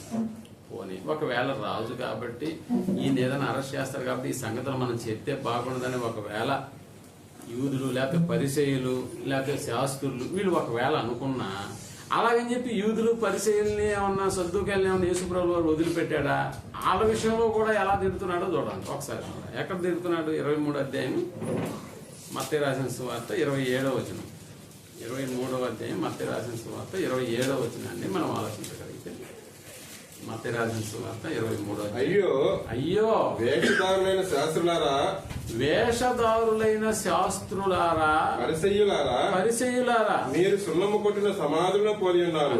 మీరు సున్నము కొట్టిన సమాధులను పోలి ఉన్నారు. వేషధారులైన పరిసయ్యులారా, శాస్త్రులారా, సున్నము కొట్టిన సమాధులను పోలి ఉన్నారు అను. సున్నం కొట్టిన సమాధి నువ్వు అని అన్నాడు. సున్నం కొట్టిన సమాధి నువ్వు అని అన్నాడు. అవి వెలుపల శృంగారంగా అగపడును, అవి వెలుపల శృంగారంగా కనిపిస్తాయి, కానీ లోపల చచ్చిన వారి ఎముకలతోనూ, లోపల చచ్చిన వారి ఎముకలతోనూ సమస్త కల్మషముతోనూ నిండి ఉన్నవి, సమస్త కల్మషముతోనూ నిండి ఉన్నవి. అలాగే మీరు వెలుపల మనుషులకు నీతిమంతులుగా కనపడుతున్నారు, కానీ లోపల వేషధారణతోనూ అక్రమముతోనూ నిండి ఉన్నారు. అక్రమముతోనూ నిండి. ఇది డైరెక్ట్ వర్డా? ఇంకోసారి తిట్టించి ఆ నక్కతో అన్నాడంటే థర్డ్ పర్సన్ దగ్గర అన్నాడు, డైరెక్ట్ రాజుల గురించి. ఇప్పుడు శాస్త్రులు పరిశీలన విషయానికి వచ్చేసేటప్పటికి ఇప్పుడు డైరెక్ట్ వర్డ్ వాళ్ళకే తగలుతుందా? మీరు లోపల చెడిపిన వాళ్ళు రా మీరు అన్నాడు. ఎలా చెడిపిన వాళ్ళని పోలుస్తున్నారు? సమాధిని తీసుకొచ్చి చూపిస్తున్నారు. సమాధికి బయట సున్నం వేస్తారు, బాగుంటుంది, బట్ దాని లోపల ఎముకలన్నీ ఉంటాయి. బయట వేషధారణ కలిగినటువంటి వాళ్ళు యూదులు ఉంటున్నారు. నిజంగా ప్రియమైనటువంటి వాళ్ళ యేసుప్రభుల వారి యొక్క ధైర్యాన్ని గమనిస్తూ ఇప్పుడు యేసుప్రభుతో తిరుగుతున్నటువంటి శిష్యులు కూడా ఆ మానసిక స్థితిని చూడండి. అయ్యో ఈయన యూదులు కూడా తిట్టేస్తున్నాడు, పరిశీలన కూడా తిట్టేస్తున్నాడు, వీళ్ళు సున్నం కొట్టిన సమాధి అంటే ఆ వర్డ్ అక్కడ మనకు అలా రాయబడింది. కాబట్టి ఈయనతోటే ఉంటే మనకి ఏముంటాయి? దెబ్బలు ఉంటాయని అన్న ఆలోచన వస్తుందా లేదా? ఈయనతో ఉంటే ఖచ్చితంగా ఈయనతో ఒకటి మనం కూడా కొడతారన్న ఆలోచన ఉంటుంది, మనల్ని కూడా కొడతారన్న ఆలోచన. ఇంకా మనం ఆలోచించగలిగితే యేసు ప్రభుల వారిని గెత్సేమనే తోటలో సైనికులు ఎత్తుక్కుంటూ వస్తున్నారు. రాత్రి వేళ ఏకదాం ఎత్తుక్కుంటూ వస్తున్నప్పుడు యేసు ప్రభు వారి వెనకాల అప్పుడప్పుడు మనకు తెలుసు, యేసు ప్రభుల వారిని ఎత్తుక్కుంటూ వస్తున్నప్పుడు ఆయన వెనకాల ఎవరు లేరు. అప్పుడు అంటే సైనికులను ఎక్కడో చూసేది వీళ్ళపాటికి ఇల్లు వెళ్ళిపోయారా? యేసుప్రభు అక్కడే నిలబడ్డాడు. ఆ సైనికులు వస్తుంటే ఒక నాపి, బాబు ఎక్కడికి వెళ్తున్నారా అని అడిగాడు. ఎవరిని ఎత్తుకుతున్నారు ఈ టైంలో అని అంటే, మేము యేసుని ఎత్తుకుతున్నామని. ఆయన నేనే అన్నట్టు లేదా? అంటే దీన్ని బట్టి ఆయన యొక్క ధైర్యాన్ని మనం ఆలోచన చేయండి. ఎవడైనా మన కోసం ఎవడైనా కంప్లైంట్ పెట్టాడు, పోలీసు వాళ్ళు వస్తున్నారంటే మనం ఉంటామా? ఇంట్లో కూడా ఉన్నాం, దరిదాపుల్లో కూడా ఎక్కడ ఉన్నాం. చలో ఏదో బామ్మర్ది ఎందుకో లేకపోతే ఇంకోటి ఇంటికో వెళ్ళిపోతాం. అంటే అంత భయం. మన కొరకు ఎవడన్నా ఎత్తుకుతున్నాడంటే ఆడి దగ్గరికి వెళ్ళి నేనే అని చెప్తామా? అస్సలు చెప్పం. అంటే దీన్ని బట్టి యేసు ప్రభుల వారి యొక్క ధైర్యాన్ని మనం ఆలోచన చేసినప్పుడు ఈ ధైర్యాన్ని దగ్గరుండి చూసింది ఎవరు? పేతురు లేడా? ఉన్నాడు కదా, శిష్యులందరూ ఉన్నారు కదా. మరి అన్నప్పుడు మరి యేసు ప్రభుల వారే ఇంత ధైర్యంగా తన గురించి మాట్లాడుతూ ఇంకొకరిని కూడా ఇలా తిట్టినాడు, రాజును కూడా ఆయన లెక్క చేయలేదు అన్న సంగతి విన్నటువంటి ఆ అపోస్తలుడు ఇప్పుడు తన దాకా విషయం వచ్చేసేటప్పటికి తన పరిస్థితి ఎలా ఉందో చూడండి. పేతురు దాకా విషయం వచ్చేసింది. ఆ చిన్నది నువ్వు ఆ గలీలతో పాటు తిరుగుతున్నవాడు నువ్వే కదా అంటే, చూడు నాకు ఆయనకి సంబంధమే లేదు, ఆయనకి నాకు సంబంధమే లేదు. తన మీద తాను ఒట్టు పెట్టుకుంటూ, తను తాను నిందించుకుంటూ, తను తానే తిట్టుకుంటూ నేను కాదు అని అన్నాడు.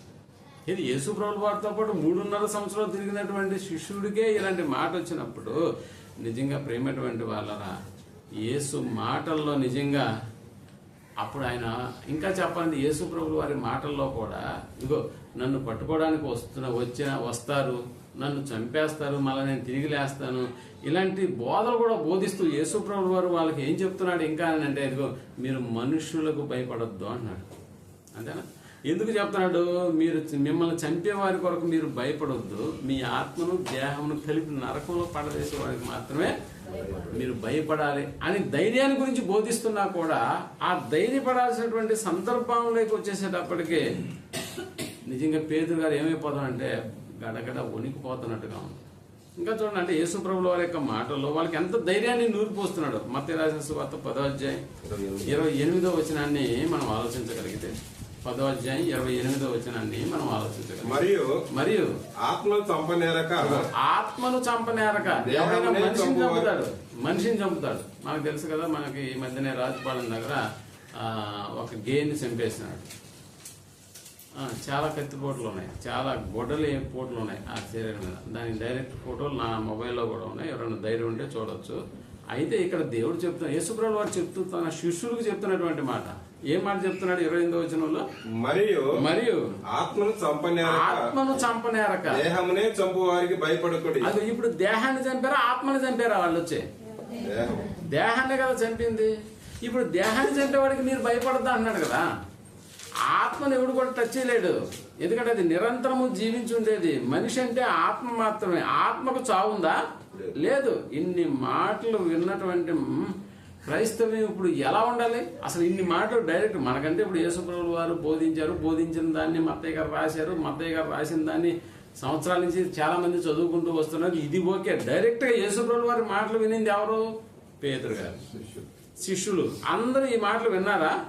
విన్నటువంటి పేతురులో కూడా ఇప్పుడు శిష్యుల్లో కూడా ఏం లోపించింది అని అంటే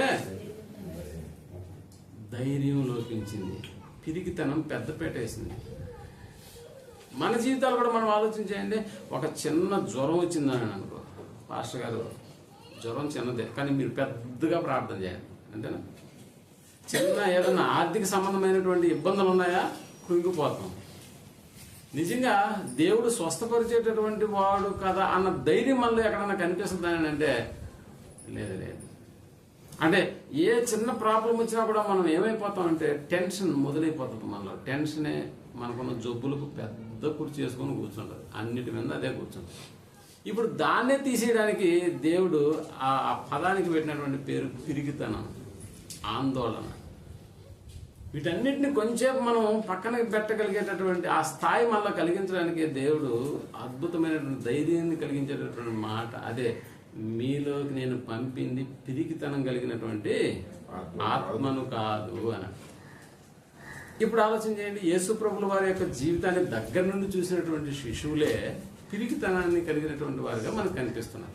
అయితే వీళ్ళలోకి ధైర్యం ఎప్పుడు వచ్చింది అని మనం అనుకుంటే అపోస్తుల కార్యం 2వ అధ్యాయం 1వ వచనాన్ని మనం ఆలోచించాలి. పెంతెకోస్తు పండగ దినం వచ్చినప్పుడు అందరూ ఒక చోట కూడి ఉండిరి. అప్పుడు వేగముగా వీచు బలమైన గాలి వంటి ఒక ధ్వని ఆకాశం నుండి అకస్మాత్తుగా వారు కూర్చుండి ఉన్న ఇల్లంతయు నిండెను. మరియు అగ్ని జ్వాలల వంటి నాలుకలు విభాగింపబడినట్టుగా వారికి కనబడి వారిలో ఒక్కొక్కరి మీద వ్రాలగా అందరూ పరిశుద్ధాత్మతో నిండిన వారై. ఇప్పుడు బాగా అందరూ అంటే శిష్యులందరూ పరిశుద్ధాత్మతో నిండిన వారై ఆ ఆత్మ వారికి వాక్ శక్తి అనుగ్రహించిన అన్య భాషలతో మాట్లాడసాగిరి. ఇప్పుడు ఆ పరిశుద్ధాత్మను గురించి తిమోతికి రాస్తూ ఏమని చెప్తున్నాడు పౌలు గారు? మనలోకి పంపించింది ఎవరినంటే పిరికితనం కలిగినటువంటి ఆత్మను కాదు. తిమోతి జాగ్రత్తగా ఉండు, నువ్వు ధైర్యాన్ని నువ్వేడకూడదు ఫస్ట్.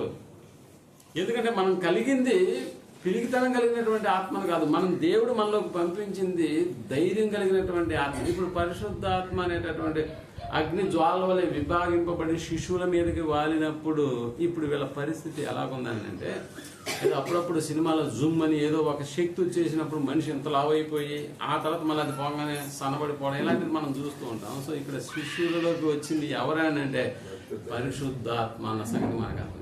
ఇప్పుడు పరిశుద్ధాత్మ పిరికితనానికి వారసుడా లేకపోతే పిరికితనం కలిగినటువంటి ఆత్మ కాదు, ఆయన ధైర్యవంతుడు అన్న సంగతి మనం. ఇప్పుడు ఒక ధైర్యవంతుడే వీళ్ళ మీదకి అగ్నిజ్వాలల వలె 4 విభాగింపబడి వారి మీద వ్రాలినప్పుడు వీళ్ళ పరిస్థితి ఎలా మారిపోయిందో చూద్దాం. చాలా డిఫరెంట్ గా ఉంటుంది. అపోస్తల కార్యం 4వ అధ్యాయం 13వ వచనం. 4వ అధ్యాయం 13వ వారు పేతురు యోహాను ధైర్యమును చూసినప్పుడు ఎప్పుడు అంతకుముందేమో పేతురు యోహానులు ఎక్కడ ఉన్నారు? పరారు. ఎప్పుడు పరిశుద్ధాత్మ రాకముందు యేసుతో పాటు తిరుగుతున్నప్పుడు. ఇప్పుడు పరిశుద్ధాత్మ వచ్చింది. ఇప్పుడు ఎలా ఉంది, పరిస్థితి ఎలా ఉందో చూడండి. వారు పేతురు యోహానుల ధైర్యమును చూచినప్పుడు వారు విద్య లేని పామరులని గ్రహించి ఆశ్చర్యపడి వారు యేసుతో కూడా ఉండిన వారిని గుర్తెరిగేది. అది ఇప్పుడు అర్థమవుతుందా? వాళ్ళు గుర్తెరిగినారు. గుర్తెరిగి ఇప్పుడు చిన్నది వచ్చి నువ్వు ఆడితో తిరిగినటువంటి వాడు కదా అని అంటే ఇప్పుడు పేతురు డైలాగ్ ఎలా ఉంటుందో చెప్పు. అంతేనా? ఇప్పుడు ఒట్టు పెట్టుకుంటాడా? నువ్వు ఎవరినో చూసి ఎవరు అన్నావు, నేనే, ఇప్పుడు ఏం చేస్తావు నువ్వు అని అంటాడు. ఆ చిన్నదానితో అంటాడు, చిన్నదాని వెనకాల పెద్దవాళ్ళతో కూడా అంటాడా? ఇప్పుడు ఏం కావాలి నీకు, నేనే తిరిగింది ఏంది ఇప్పుడు అంటాడా లేదా? ఏం చేస్తారు? ఈ ధైర్యం ఎక్కడి నుంచి వచ్చింది అసలు వీళ్ళకి? అదనమాట. ఇప్పుడు మనలాగే వచ్చిందా? అప్పుడు వాళ్ళకి వచ్చింది పెద్ద లావుగా ఉంటుంది, మనకు వచ్చింది చిన్నదని అంటామా? లేదు కదా. వాళ్ళ పెర్ఫార్మెన్స్ అంత బాగా కనిపించి ఇదిగో దేవుడు మనకు వినిపించేటట్టుగా మన కొరకు రాయించాడని అంటే మీరు అర్థం చేసుకోండి. 17వ వచనం కూడా చూద్దాం. ఆయనను ఇది ప్రజలలో ఇంకా వ్యాపింపకుండుటకై ఇక మీదట ఈ నామమును బట్టి ఏ మనుషులతోనైనా మాట్లాడకూడదని, ఏ మనుషులతో కూడా మీరు మాట్లాడకూడదని మనము వారిని బెదిరి పెట్టవాలని చెప్పుకునేది. మనము వారిని బెదిరి పెట్టవాలని బెదిరించి వదిలేసేయాలంట. అప్పుడు వారిని పిలిపించి మీరు యేసు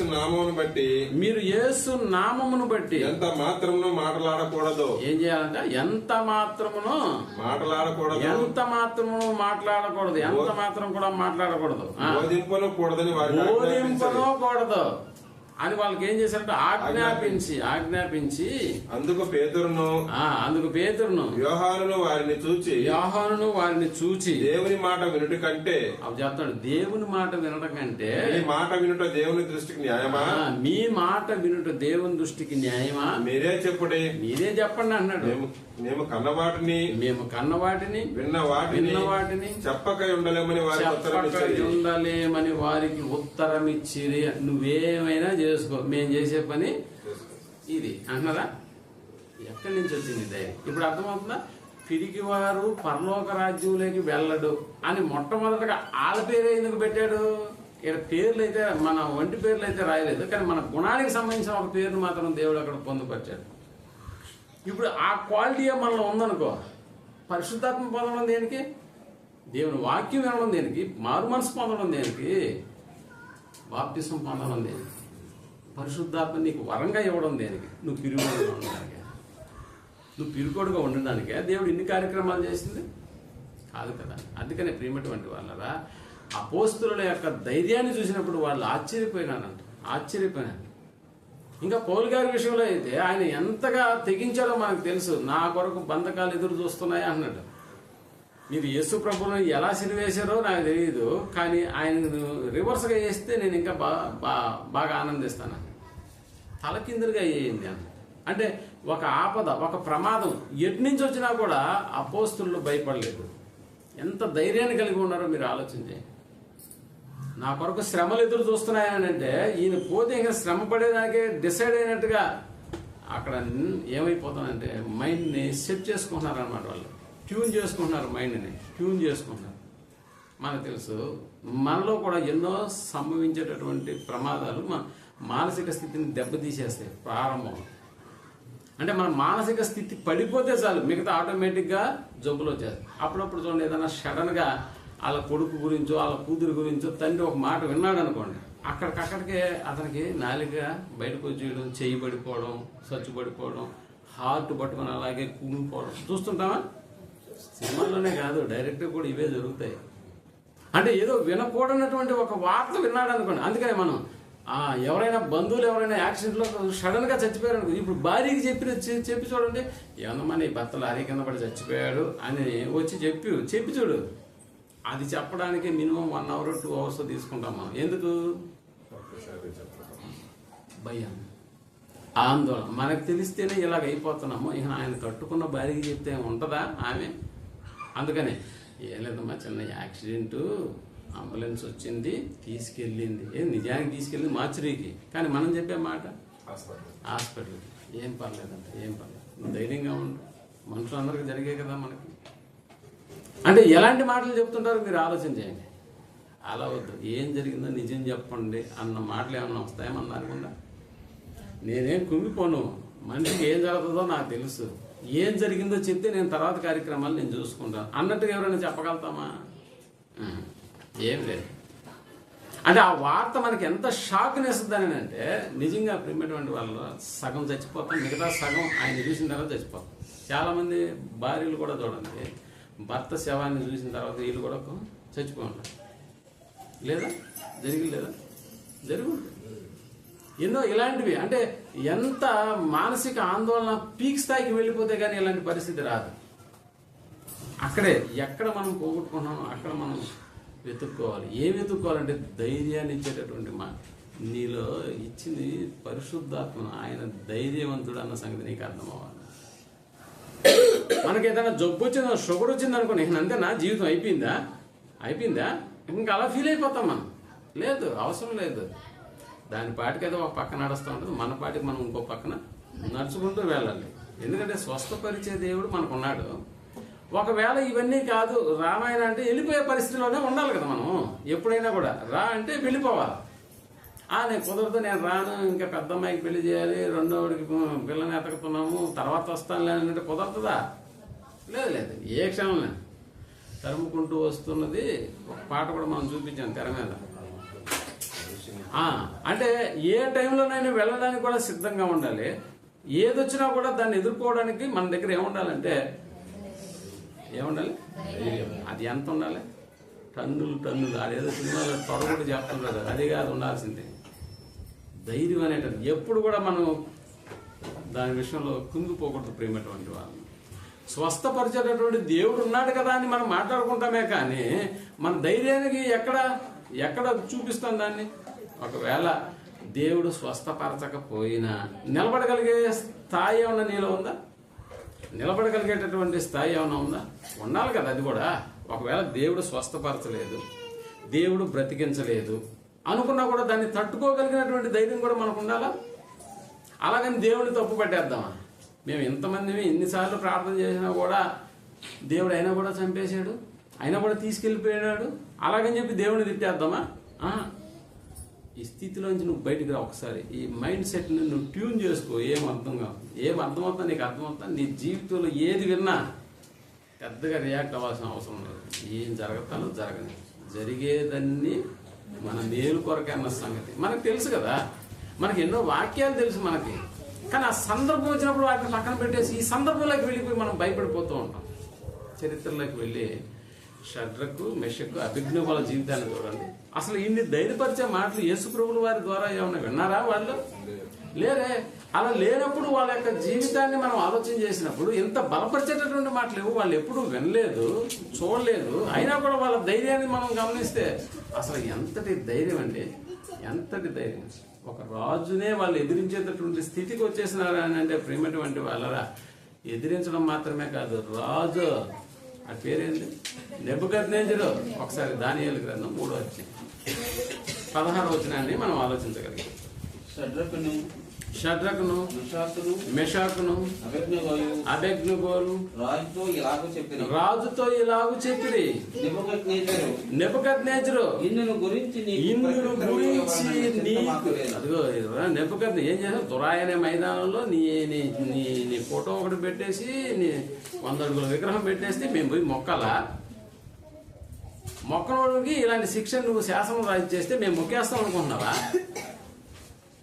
చెయ్యి చూపించి మాట్లాడుతున్నారు. నెబుకద్నెజరు అన్నది అప్పుడప్పుడు మనం వార్నింగ్ ఇచ్చేటప్పుడు ఇస్తాం కదా, చెయ్యి ఎత్త పెట్టి 4 మడత పెట్టి ఆ సైజ్ చూస్తూ ఆ ఫీలింగ్ ఒకసారి గుర్తు తెచ్చుకోండి. ఎప్పుడన్నా చేసుంటామా? రాజుతో కానీ, మినిస్టర్లతో కానీ, ఎమ్మెల్యేలతో కానీ ఎప్పుడైనా చేసామా? షడ్రకు మెషక్ చేసింది అదే. నువ్వు ఏం తెలుసుకోవాలని అంటే, ఈ మండుచున్న వేడిమి గల అగ్నిగుండంలో నుండి తప్పించుటకు మా దేవుడు సమర్థుడని ఫస్ట్ నువ్వు తెలుసుకో. ఆయన చంపేశాడు, ఆ తర్వాత సంగతి అన్నారు. అంతేనా?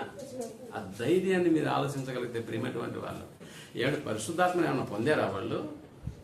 అసలు తెలియదు కదా, పరిశుద్ధాత్మ ఉన్న సంగతి వాళ్ళకి తెలియదు. అయినా కూడా వాళ్ళు ఎంతటి ధైర్యాన్ని ప్రదర్శించారు. ఇప్పుడు మనకి ధైర్యాన్ని ఇచ్చేటటువంటి పరిశుద్ధాత్మ మనలో ఉన్నాడు. అయినా ఏ రోజు కూడా ఎవరితోనైనా మీరు ఇక్కడ కూడడానికి వీలు లేదు, మీకు రేషన్ కార్డు, మీరు క్రైస్తవులు అయితే ఇవన్నీ తీసేస్తున్నాము అని అంటే ఎవరితోనైనా ఇలాంటి మాటలు మాట్లాడాము? అసలు లేదు కదా. అందుకనే వాళ్ళ యొక్క ధైర్యాన్ని ఎందుకు దేవుడు ఆ యొక్క 3 జీవితాల గురించి మనకు, ఆ జీవితాల్లో జరిగిన సందర్భాన్ని గురించి ఎందుకు మన కొరకు రాయించాడు? పరిశుద్ధాత్మ పొందకుండా ఉన్నటువంటి షడ్రకు మెషకు అబేద్నెగో వాళ్ళ జీవితమే ఇంత అద్భుతంగా ఉండి వాళ్ళ ద్వారా ప్రపంచానికే ఏ దేవుడు నిజమైన దేవుడు అని చెప్పించాడు. మీరు సేవించుచున్న దేవుడే దేవుడు. ఎవడైనా కూడా ఆ దేవుణ్ణి కానీ పూజించకుండా ఉంటే వాడు ఇల్లు తుత్తి నీరుగా చేస్తానని ఆ నెబుకద్నెజరు అన్నాడా లేదా? చదవండి, తర్వాత మీకు కనిపిస్తుంది. అది మేము సేవించుచున్న దేవుడు మండుచున్న వేడిమి గల ఈ అగ్నిగుండములో నుండి మమ్మల్ని తప్పించి రక్షించుటకు సమర్థుడు. మరియు నీ వశమున పడకుండా ఆయన మమ్మల్ని. ఇవన్నీ అయిపోయిన తర్వాత ఆయన మళ్ళా 4 తిరుగుతున్నారు ఆయన లోపల చెప్పిన తర్వాత ఆయన స్టేట్మెంట్ చదవండి.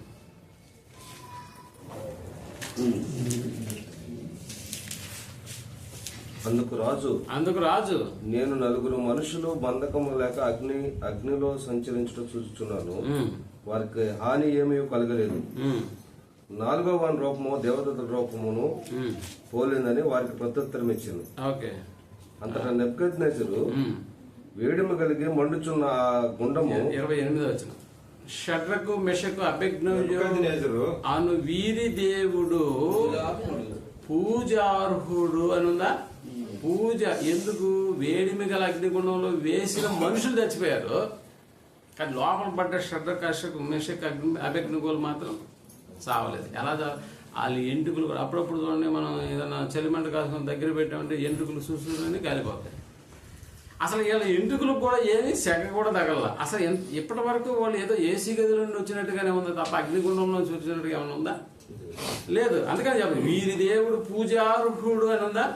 వీరి దేవుడు పూజార్హుడు. ఆయన తన దూతనంపి తన ఆశ్రయించిన దాసులను రక్షించెను. వారు తమ దేవునికి కాక మరి ఏ దేవునికి నమస్కరింపకయు ఏ దేవుని సేవింపకయు ఉందురని తమ దేహములను అప్పగించి రాజు యొక్క ఆజ్ఞను వ్యర్థపరచరి కాగా నేను ఒక శాసనము నియమించుతున్నాను. ఏదనగా ఈ విధముగా రక్షించుటకు సమర్థుడకు దేవుడు కాక మరి ఏ దేవుడును లేడు. కాగా ఏ జనులలో గాని రాష్ట్రములో గాని ఏ భాష మాట్లాడు వారిలో గాని షడ్రకు మెషకు అబేద్నెగో అను వారి దేవుని ఎవరు దూషించునో వాడు తుత్తునీయులుగా చేయబడును. వాని ఇల్లు ఎప్పుడు పెంట కుప్పగా ఉండునెను. చూసారా? అంటే ఒక చక్రవర్తి దేవుని గురించి ఏమి ఇచ్చాడు? ఇప్పుడు దేన్ని బట్టి ఇచ్చాడంటే షడ్రకు మెషకు అబేద్నెగోలు చూపించిన ఆ ధైర్యం వాళ్ళకి ఎక్కడి నుంచి వచ్చిందండి? పరిశుద్ధాత్మ పొందారా? లేదు కదా. ఇప్పుడు పరిశుద్ధాత్మ పొందిన మనలో కదా ఇలాంటి యాక్టివిటీస్ అన్ని కనిపించాలని దేవుడు కోరుకుంటున్నాడు. మనం దేనికి పడిపోతున్నామో తెలుసా? రేపు ఏం తినాలో, రేపు ఏం తాగాలో, ఏం ధరించాలో పండగ వస్తుంది. ఉదయాన్నే ఒక ఆమె ఉంటుంది, అన్న బట్టలు కొనేసారా? దేనికి? పండగ వస్తుంది కదా. షాపింగ్ అయిపోయిందా? మనతో పాటు పనిచేసే వాళ్ళు కూడా షాపింగ్ అయిపోయిందా? కొనలేదనుకో, పండుగ కూడా బిడ్డలకి ఏం తీసేలేకపోతున్నాం, పండగ కూడా బిడ్డలకి బట్టలు తీసేలేకపోతున్నాం. ఇది ఒక చింత. పండగకి కూడా బిర్యానీ వండుకోలేకపోతున్నాం, ఇది ఒక చింత. అంతేనా? ఒకసారి చూడు. అంటే మనకు వచ్చేటటువంటి ఈ సమస్యలు ఎట్నుంచి వస్తున్నాయో మనం ఆలోచించగలిగితే మత్తయి రాసిన సువార్త 6వ అధ్యాయం 25వ వచనాన్ని మనం ఆలోచించాలి. మత్తయి రాసిన సువార్త 6వ అధ్యాయం 25 నుంచి. అందువలన నేను మీతో చెప్పినది ఏమనగా, మీతో చెప్పినది ఏమనగా, ఏమి తిందుమో, అదిగో ఏమి తిందుమో, ఏమి త్రాగుదుమో, ఏమి త్రాగుదుమో అని, నీ ప్రాణమును గూర్చి అయినను, నీ ప్రాణమును గూర్చి అయినను, ఏమి ధరించుకుందుమో అని, ఏమి ధరించుకుందుమో అని, నీ దేహంను గూర్చి అయినను, నీ దేహమును గూర్చి అయినను చింతింపకండి. ఆహారము కంటే ప్రాణమును, అదిగో ఆహారము కంటే ప్రాణమును, వస్త్రము కంటే వస్త్రము కంటే దేహమును గొప్పవి కావా, గొప్పవి కావా. ఆకాశ పక్షులను చూడండి, ఆకాశ పక్షులను చూడండి, అవి విత్తవు కోయవు, అస్సలు అవి వాటితో సంబంధమే లేదని, పంటతో వాటికి సంబంధమే లేదు. ఎప్పుడైనా నీళ్లు కట్టిన దాఖలా ఉన్నాయా పక్షులు? ఎప్పుడైనా విత్తనాలు వేసిన దాఖలా ఉన్నాయా? ఎక్కడెక్కడో దీన్ని ఎక్కడెక్కడో విత్తనాలు కూడా ఏం చేస్తుంటాయి, బహిర్భూమిలాగా ఇసిరేసి వెళ్ళిపోతూ ఉంటాయి. తినరా మీరే అంత అంత అలా చెప్తున్నాను అనమాట. ఆకాశ పక్షులను చూడండి, అవి విత్తవు కోయవు, కొట్లలో కూర్చుకొనవు, అయినను మీ పరలోకపు తండ్రి వాటిని పోషించుతున్నాడు. అది వాటిని పోషించుతున్నాడు. మీరు వాటికంటే బహు శ్రేష్ఠులు కారా, మీరు వాటికంటే బహు శ్రేష్ఠులు కారా. మీలో ఎవడు చింతించడం వలన, అది చెప్తాడు, మీలో ఎవడైనా చింతించడం వలన మన ఎత్తు మోరడు ఎక్కువ చేసి కొనగలడు. హైట్ ఎత్తుకోవాలి. చింత వచ్చింది అనుకో, ముందు హైట్ ఎత్తుక్కో. దీన్ని ఏమైనా ఎక్కువ చేసుకోగలుగుతానా, లేదా దీనికి ఏమైనా తక్కువ చేసుకోగలుగుతానా? దేని చేయడం వల్ల? చింతించడం వల్ల. ఏమైనా చేయగలుగుతావా? లేదు. అదే దేవుడు చెప్తున్నారు. ఎంత ధైర్యాన్ని ఇచ్చే మాటలండి. ఎక్కడ దొరుకుతాయి? ఏ శాస్త్రంలో దొరుకుతాయి నీకు? మన వ్యక్తిత్వాన్ని డెవలప్ చేసుకోవడానికి ఎన్నో రకాలుగా దేవుడు మనల్ని హెచ్చరిస్తూ ఇన్నిటిని మన ముందు ఉంచుతున్నాడు అంటే దాని వెనకాల అర్థం చేసుకోండి. ఒక లోకమే మనకేమైపోతుందంట, మిస్ అయిపోతుంది. ఒక లోకమే మిస్ అయిపోతుంది. ఒక అద్భుతమైన లోకాన్ని మనం మిస్ అయిపోయే అవకాశం నేను చూపించే పిరిగితనం వల్ల అది ఏమైపోతుందంటే ఆగిపోతుంది. అందుకని చెప్తాడు, మీలో ఎవడు చింతించడం వల్ల తన ఎత్తు మోరడు ఎక్కువ చేసుకొనగలడు. వస్త్రం ఇవన్నీ చాలు. ఒకవేళ ఇవన్నీ కాదండి, మాకే ఒక ప్రాబ్లం వచ్చేసింది, అది తినడానికి కాదు, కట్టుకోవడానికి కాదు, లేకపోతే మరొకటి ఏదో కాదు, ఇంకొకటి ఏదో ప్రాబ్లం వచ్చింది అని ఒకవేళ నువ్వు అనుకుంటే నీ వెనకాల ఉన్నది ఎవరో తెలుసా? నిన్కన్నా తండ్రి. నీకు ధైర్యాన్ని ఇవ్వడానికి నీ కొరకు పరిశుద్ధాత్మను నీ హృదయంలో నింపాడు. ఇంకా అంతకు మించి ఇంకేదన్నా నువ్వు తట్టుకోలేకపోతున్నావా? ఇంకేదన్నా ప్రాబ్లం వచ్చేసిందా? దేవుడే డైరెక్ట్గా నేనున్నాను అనేటటువంటి మాట మాట్లాడు. ఒకసారి మన అవసరతలను గురించి ఫిలిప్పీల సంఘానికి రాస్తూ పౌలు గారు ఒక మాటను చెప్తున్నాడు. 4వ అధ్యాయం, ఫిలిప్పీలకు రాసిన పత్రిక 4వ అధ్యాయం 19వ వచనాన్ని మనం ఆలోచించగలిగితే, ఫిలిప్పీలకు రాసిన పత్రిక 4వ అధ్యాయం 19వ వచనం. కాగా దేవుడు తన ఐశ్వర్యము చొప్పున, తన ఐశ్వర్యము దేవుడు ఉన్నవాడు. ఆ ఉన్నది ఏందో నీకు అర్థమైతే అది ఐశ్వర్యమా లేకపోతే ఇంకేదైనా, దేవుడు తన ఐశ్వర్యం చొప్పున క్రీస్తు యేసునందు మహిమలు మీ ప్రతి అవసరమును తీర్చును.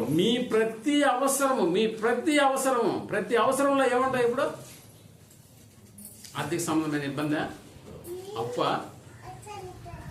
అనారోగ్యమా, ఇంకేదైనా ప్రాబ్లమా? ప్రతి అవసరమును ఏం చేస్తాడంట? తీర్చును. ప్రతి అవసరమును తీర్చును. ఈ మాటలు ఎక్కడ దొరుకుతాయండి? ప్రతి అవసరమును తీర్చును. నీకు అవసరం వచ్చిన ప్రతిసారి ఈ నా అవసరతల్లో ఎవడు కాపాడతానని అనుకోవాల్సిన అవసరం. ఈ వాక్యం తీసి అటు దగ్గర అర్థం పక్కన నీకు ఎంత ధైర్యం. ఎందుకంటే నీ ఆ అవసరతల్లో మనుషుడు జ్ఞాపకం వస్తాడు. ఆడిని అడిగితే బాగుండు, ఈయన అడిగితే బాగుండు అనుకుంటాను. ఎప్పుడైనా ఈ వాక్యాన్ని నీకు ధైర్యాన్ని ఇచ్చిందా అంటే మనం ఎప్పుడో కానీ పాఠం వచ్చింది కాబట్టి ఈ వాక్యాన్ని చదువుకుంటున్నామే తప్ప అవసరతలో ఎప్పుడన్నా నీకు ఈ వాక్యం జ్ఞాపకం వచ్చిందా? లేదు. అందుకని అప్పుడప్పుడు మనం రాసి పెట్టుకోవాలి, అక్కడ రాసి పెట్టుకోవాలి. అందుకని ప్రియమైనటువంటి వాళ్ళరా, దేవుడు మనల్ని పిరికితనం నుంచి బయటపడవేయడానికి ఎన్నో అద్భుతమైనటువంటి మాటలు మన కొరకు రాయించాడు. ఇంకా చూడండి, కరోనా టైంలో కరోనా ఏడ వస్తుందేమో అని భయానికే కొంతమంది చచ్చిపోయారు. లేదా భయానికే చచ్చిపోయినారు. మాకేడ వస్తుందని ఆత్మహత్య చేసుకుని కూడా చచ్చిపోయారు. ఎందుకు? కరోనా వచ్చిన వాళ్ళని శవాలు ఎలా తీసుకెళ్తున్నారో చూస్తున్నారు. అంటే మన బిడ్డలు, మన బంధువులు ఎవడు దగ్గరికి రాడు కాబట్టి ఎందుకు వచ్చినా కూడా చచ్చిపోతే పోలా అన్నట్టుగా ఆత్మహత్యలు చేసుకున్న వాళ్ళు కూడా ఉన్నారు. రాకముందే చచ్చిపోయినటువంటి వాళ్ళు ఉన్నారు. అందుకని దేవుడు ఒక అద్భుతమైనటువంటి విషయాన్ని రాయించాడు. ఇలాంటివన్నీ ఎటు తిరిగినా కూడా సెంటర్లో నువ్వు ఉన్నావు, ఎటు తిరిగినా కూడా ఎన్ని విధాలుగానైనా సమస్యలు నీ దగ్గరకు వచ్చినప్పుడు అది తిండి గురించా, ధరించుకునే బట్ట గురించా, లేకపోతే నువ్వు ఆలోచన చేసి ఏ సమస్య గురించా, ఏదైనా పర్లేదు, ఈ వాక్యాన్ని మాత్రం నువ్వు గుర్తుపెట్టుకో. 13వ అధ్యాయం ఫిబ్రవరికి రాసిన పత్రిక 5-6 వచనాలను మనం ఆలోచించగలిగితే, ఫిబ్రవరికి రాసిన పత్రిక 13వ అధ్యాయం. ధనాపేక్ష లేని వారై మీకు కలిగిన వాటితో తృప్తి పొంది ఉండండి. ఏ మాత్రము విడవను. ఏం చెప్తాడు? తృప్తి పొంది ఉండండి. నిన్ను ఏ మాత్రము విడువను, నిన్ను ఎన్నడను ఎడబాయను, నిన్ను ఏ మాత్రము విడువను, నిన్ను ఎన్నడును ఎడబాయను అని ఆయనే చెప్పాను కదా. ఆయనే చెప్పాను కదా. కాబట్టి ప్రభువు నాకు సహాయుడు. ఏంటంటే ప్రభువు నాకు సహాయకుడు. నేను భయపడను. నరమాత్రుడు నాకేమి చేయగలడు అని మంచి ధైర్యముతో చెప్పగలవారమై ఉన్నాము. చెప్పగలిగినటువంటి వారమై ఉన్నాము. నరమాత్రుడు నాకేం చేయగలుగుతాడు? 118వ కీర్తన, అంటే ఎక్కడ వాక్యాన్ని ఎక్కడ కొటేషన్ గా పెట్టాడో చూద్దాం. 118వ కీర్తన 6-7 వచనాలను మనం ఆలోచించగలిగితే, 118 కీర్తన 6వ వచనం 7వ వచనాన్ని మనం ఆలోచించగలిగితే, యెహోవా నా పక్షమున ఉన్నాడు, నేను భయపడను. నరులు నాకేం చేయగలరు? యెహోవా నా పక్షమున వహించి నాకు సహకారి అయి ఉన్నాడు. నా శత్రువుల విషయమైన నా కోరిక నెరవేరుట నేను చూస్తాను. మనుషులను నమ్ముకొనుట కంటే యెహోవాను ఆశ్రయించుట మేలు అన్నాడు. రాజులను నమ్ముకొనుట కంటే యెహోవాను ఆశ్రయించుట మేలు. అందుకనే ప్రభు నాకు సహాయుడు, నేను భయపడను. ఆ నరమాత్రుడు నాకేమి చేయగలడు? నన్ను ఎన్నడు ఏమాత్రము విడువడు, నిన్నెప్పుడు ఎడబాయడు. అంటే ఎంత సేఫ్ జోన్ లో ఉన్నావో నీకు అర్థమవుతుందా? సేఫ్ జోన్ లో ఉన్నావు, ఎటు నుంచైనా రాని ప్రమాదం. అందుకనే రోమీయులకు రాసిన 8:31 దేవుడు మన పక్షమున ఉండగా అన్నాడు. దేవుడు మన పక్షమున ఉండగా మనకి విరోధి ఎవడు? ఏం చేస్తాడు? ఏ విరోధి అయినా కూడా. ఒకవేళ ఈ విరోధులతో ఏదన్నా నీకు ప్రాబ్లం ఉందా? ఒకవేళ ప్రాబ్లం ఉండి వాడు 100 మందిని వేసుకొని వచ్చేస్తున్నాడా? అయినా కూడా ఈ వాక్యం చూడు ఒకసారి, నీకు ఎంత ధైర్యాన్ని ఇస్తుందో. కీర్తనల గ్రంథము 27వ అధ్యాయం మొదటి 3 వచనాలను మనం ఆలోచించగలిగాం. కీర్తనల గ్రంథము 27వ అధ్యాయము మొదటి 3 వచనాలు.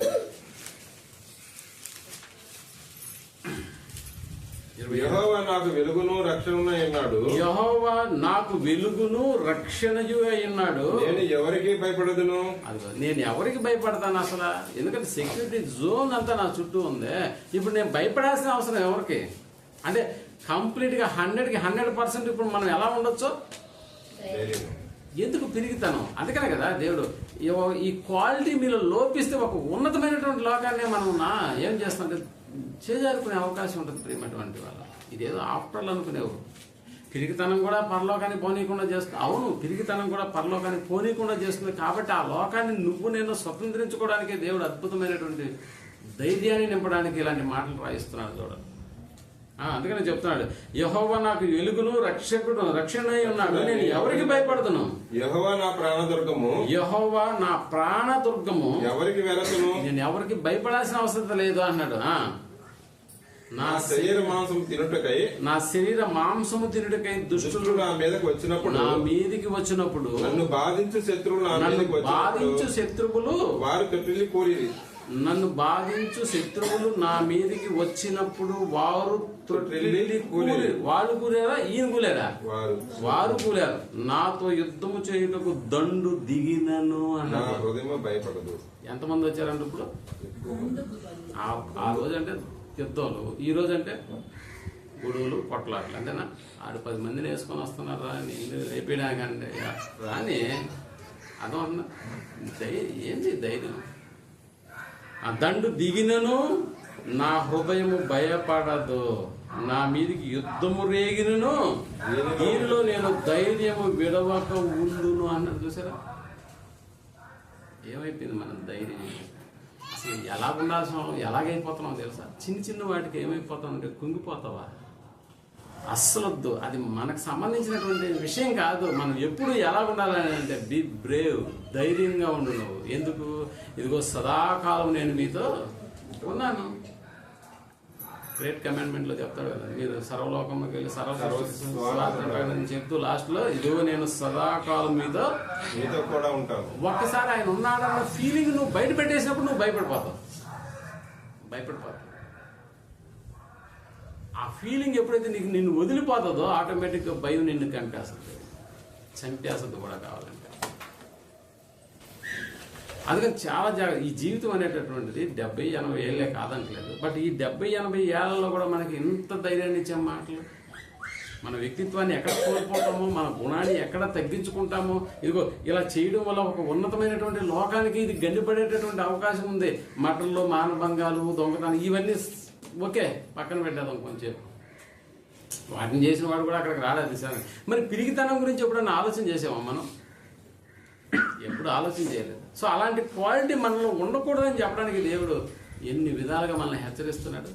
నీకు నేనున్నాను పదా, ఆ ధైర్యాన్ని నింపుతున్నాడు. అప్పుడప్పుడు మంచి అవార్డు తీసుకున్నటువంటి వాళ్ళు చూడండి, అథ్లెటిక్స్ లేకపోతే ఏదైనా సినిమా రంగం కావచ్చు, ఏదైనా ఒక రంగాన్ని మీరు తీసుకుని ఒక అద్భుతమైన గిఫ్ట్ని వాళ్ళు చేసుకున్నట్టు నా వెనకాల ఉన్నది ఎవరు అని ఆ రోజు చెప్తారని అంటే, నా తల్లిదండ్రులు నన్ను ప్రోత్సహించారు, నా కోచ్ నాకు మంచి ట్రైనింగ్ ఇచ్చారు కాబట్టి వాళ్ళందరి సహకారంతో నేను ఈ అవార్డుని గెలుచుకున్నానని చెప్తారు కదా. ఒక లోకాన్ని మనం సంపాదించుకున్నప్పుడు దేన్ని బట్టి సంపాదించుకున్నామని అంటే ఇదిగో దేవుడు ఇచ్చినటువంటి ధైర్యం, పిరికితనం కలిగినటువంటి ఆత్మను మనకి ఇవ్వలేదు ప్రియమైనటువంటి వాళ్ళ. కాబట్టి పిరికి వారు పరలోకానికి ఎందుకు వెళ్ళరు? ఇప్పుడు అర్థమవుతుందా?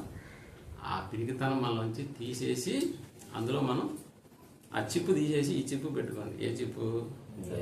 ధైర్యం అనేటటువంటి చిప్పు.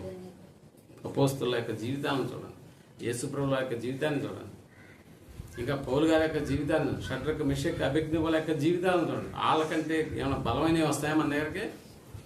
వస్తే ఏముందండి, జబ్బులే కదా వస్తాయి. అయినా మనం బాధపడిపోతుంటాం, భయపడిపోతుంటాం. నరమాత్రుడు నీకేం చేయగలుగుతాడు? మరి ఏం చేయలేదు. మళ్ళీ ఒకసారి మనం 13వ అధ్యాయం 6వ వచనం 5-6 వచనాలు హెబ్రీయులకు రాసిన.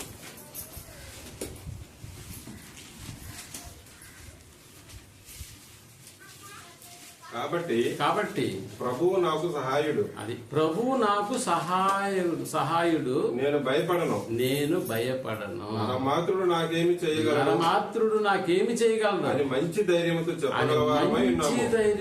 చెప్పగలిగిన వారమై ఉన్నాము. అని మంచి చెప్పగలిగినటువంటి వారము.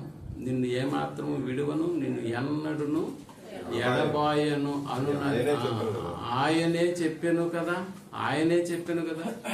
ఆయనే కదా చెప్పింది. పోనీ ఆయన మాట ఇచ్చి తెప్పేవాడా? వాళ్ళ పనిచేసి ఇప్పుడు దాకా నిన్ను నమ్ముకున్నాను కదా, ఏడాకు వచ్చింది అని అంటే దాకా వచ్చావు, ఆడి నుంచి నేను వదిలిపెట్టి వెళ్ళిపోయాడు. అదే నరుడు చేసేది అయితే. కానీ దేవుడు అలా చేస్తాడా? చేయడు. అదే కదా ఆయన చెప్తాను, నిన్ను ఏమాత్రము విడువను, నిన్ను ఎన్నడును ఎడబాయను అని ఆయనే చెప్పాను కదా. కాబట్టి మనం ప్రభువు నాకు సహాయుడు, నేను భయపడను, నరమాత్రుడు నాకేమి చేయగలను మంచి ధైర్యముతో చెప్పగలిగినటువంటి వారమై ఉండాలి. ఎటువంటి పరిస్థితి అయినా కూడా మనకున్న ధైర్యాన్ని దించుకోబాకండి ప్రేమటువంటి వారు. ధైర్యం అంతకంతగా ఎక్కువ అవ్వాలి. కానీ అల్లూరు సీతారామరాజు గురించి తెలుసు కదా, చంపండ్రా అని చెప్పి వాళ్ళ ముందు నిలబడ్డాడంట. ఆ డాడీ చంపేస్తాడు, దాంకునే పరిస్థితి కాదు ఆయన. దేని కొరకు? ప్రభుత్వం కొరకు, లేకపోతే దేశం కొరకు. చంపండ్రా, నా ప్రతి రక్తపు పుట్టు అంట ఏం చేస్తుందంట, మరొక అల్లూరి సీతారామరాజుని ఈ భూమి మీద పుట్టేస్తుంది. ఆయన ఎవడైనా పుట్టాడా? అల్లూరు రామలింగం పుట్టాడు. అంటే అంత ధైర్యాన్ని నింపినటువంటి ఆయనను ఇప్పుడు కూడా మనం ఏం చేస్తున్నామంటే శిలా విగ్రహాలు చూసుకున్నాం. ఏం చేశాడు ఆయనంటే రొమ్ము విరిసి నిలబడ్డాడంట. కాల్చండ్రా అని అన్నాడు. కాల్ చేసాడు, చచ్చిపోయాడు కదా ఆయన. అంటే ఆ ధైర్యం ఈరోజు శిలాఫలకాలు మనం పెట్టింది. ఆయన గురించి చదువుకునేటటువంటి చరిత్ర ఈరోజు మన పిల్లలు చదువుకునే విధంగా కూడా దేన్ని బట్టి? ధైర్యాన్ని బట్టి ప్రేమటువంటి. అలాంటి ధైర్యాన్ని నువ్వు ఎప్పుడు కూడా లూజ్ చేసుకోవాలి. నేను దేవుడు, ఎడబాయినటువంటి దేవుడు, ఈరోజు మనకున్నాడు. కాబట్టి సందర్భం ఏదైనా, సమస్య ఏదైనా కూడా, ఆర్థికమా అనారోగ్యమా ఏదైనా కూడా భయపడాల్సినటువంటి అవసరత మనలో లేదు. కాబట్టి పిరిగితనం కలిగిన ఆత్మను మనం పొందలేదు, ధైర్యం కలిగినటువంటి ఆత్మనే మనం పొందాం. కాబట్టి ఈ యొక్క మాటలు మనకు పరలోకానికి తీసుకెళ్లేటటువంటి ఒక మంచి అర్హతను సంపాదించుకునే ధైర్యాన్ని మనలో నింపాలని కోరుకుంటూ ఈ మాటలు ముగిస్తున్నాను. ప్రార్థన చేస్తున్నాం. ప్రేమ కలిగిన మా గొప్ప తండ్రి, మన అద్భుతమైనటువంటి విషయాలను మా కొరకు మీరు రాయించారు. అనాత్మీయతనం అనేటటువంటి ఒక ఉన్నతమైనటువంటి లోకాన్ని మమ్మల్ని మాకు కాకుండా దూరం చేస్తున్న సంగతి గురించి మేము ఆలోచన చేసినప్పుడు, అందులో నుంచి మేము దూరం కాకుండా ఆ ఉన్నతమైనటువంటి లోకాన్ని శాశ్వత కాలం మీద గడపగలిగేటటువంటి ఆ పరిస్థితి కేవలం తిరిగితనం వల్ల దూరం ఉండడం మాకు ఇష్టం లేదని మీరు అనేక విషయాలు మా కొరకు రాయించారన్న. అందుని బట్టి మేము ధైర్యం కలిగినటువంటి వారమై ఉండి ఎల్లప్పుడూ మీరున్నటువంటి ఆ లోకానికి వారసులు చేసేటటువంటి స్థితి మాలో కలిగించమని కోరుకుంటూ చేర్చిన ఈ బిడ్డలందరినీ బట్టి మరొకసారి జ్ఞాపకాలకు తెచ్చుకుంటూ ఈ ప్రార్థనను మా రక్షకుడును మీ ప్రియకుమారైనటువంటి యేసుప్రభుల వారి నామంలో ప్రార్థించి అడిగి పెట్టుకుంటున్నాం తండ్రి.